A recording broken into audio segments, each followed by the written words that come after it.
ಪತ್ರಿಕಾ ಪ್ರಕಟಣೆಯ ಮೂಲಕ ನಾವು ಸರ್ಕಾರಕ್ಕೆ ಒತ್ತಾಯ ಮಾಡುತ್ತಿದ್ದು,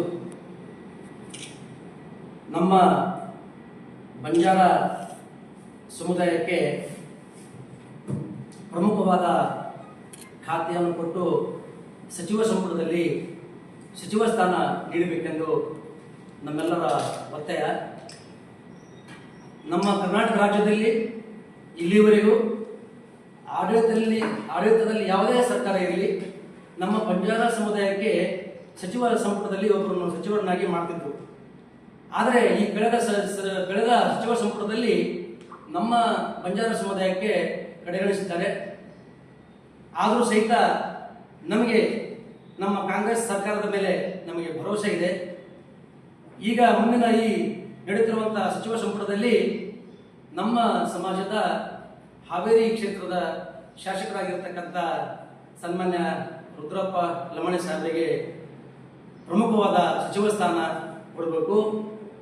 ಜೊತೆಗೆ ಅವರು 3 ಸಲ ಶಾಸಕರಾಗಿ ಆಯ್ಕೆಯಾಗಿದ್ದು ಹಾಗೂ 2016ರಲ್ಲಿ ಅವರು ನಮ್ಮ ಸಿದ್ದರಾಮಯ್ಯ ನೇತೃತ್ವದ ಸರ್ಕಾರದಲ್ಲಿ ಅವರು ಸಚಿವರಾಗಿ ಕೆಲಸ ಮಾಡಿದರು. ಈಗ ಮೊನ್ನೆ ಕಳೆದ ವಿಧಾನಸಭೆಯ ಉಪಸಭಾಪತಿಯಾಗಿ ಕೆಲಸ ಮಾಡಿದ್ದಾರೆ.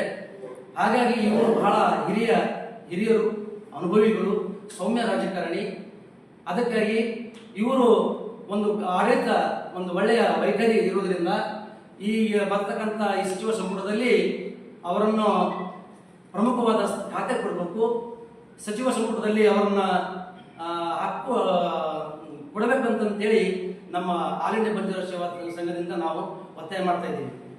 ಆದರೆ ನಮಗೆ ನಮ್ಮ ಬಂಜಾರ ಸಮುದಾಯಕ್ಕೆ ಏನಾದರೂ ವಿಳಂಬ ಆದಲ್ಲಿ, ತಾರತಮ್ಯ ಧೋರಣೆ ತೋರಿದಲ್ಲಿ ನಮ್ಮ ಆಲ್ ಇಂಡಿಯಾ ಬಂಜಾರ ಸೇವಾ ಸಂಘಟನೆ ಜೊತೆಗೆ ನಮ್ಮ ಬಂಜಾರ ಸಮುದಾಯದ ಅನೇಕ ಸಂಘಟನೆಗಳು ಕೂಡಿ ಉಗ್ರವಾದ ಹೋರಾಟವನ್ನು ಮಾಡಲಿಕ್ಕೆ ನಾವು ತಯಾರಾಗ್ತಿದ್ದೀವಿ. ಹಾಗೂ ಮುಂದಿನ 2028ರ ವಿಧಾನಸಭಾ ಚುನಾವಣೆಯಲ್ಲಿ ಏನಾದರೂ ನಮಗೆ ಕೈ ತಪ್ಪಿದಲ್ಲಿ ನಾವು ನಮ್ಮ ಬಂಜಾರ ಸಮುದಾಯ ಹಾಗೂ ಕೊಲಂಬೋ ಸಮುದಾಯವನ್ನು ಸೇರಿ ನಾವು ಏನಪ್ಪಾ ಅಂತಂದ್ರೆ ಕಳೆದ ವಿಧಾನಸಭೆ ಚುನಾವಣೆಯಲ್ಲಿ ಬಿಜೆಪಿ ಪಕ್ಷಕ್ಕೆ ನಾವು ಹೊಡೆತ ಕೊಟ್ಟಿದ್ದೀವಿ, ಅದೇ ರೀತಿಯಾಗಿ ಈ ನಮ್ಮ ಕಾಂಗ್ರೆಸ್ ಪಕ್ಷಕ್ಕೂ ಸಹಿತ ಮುಂದಿನ ದಿನಮಾನದಲ್ಲಿ ಬಹಳ ಕೊಡಲಿಪಟ್ಟು ಆಗಬಹುದು ಅನ್ನುವಂಥ ಮಾತನ್ನು ಹೇಳಿಕ್ಕೆ ಇಷ್ಟಪಡ್ತೀನಿ.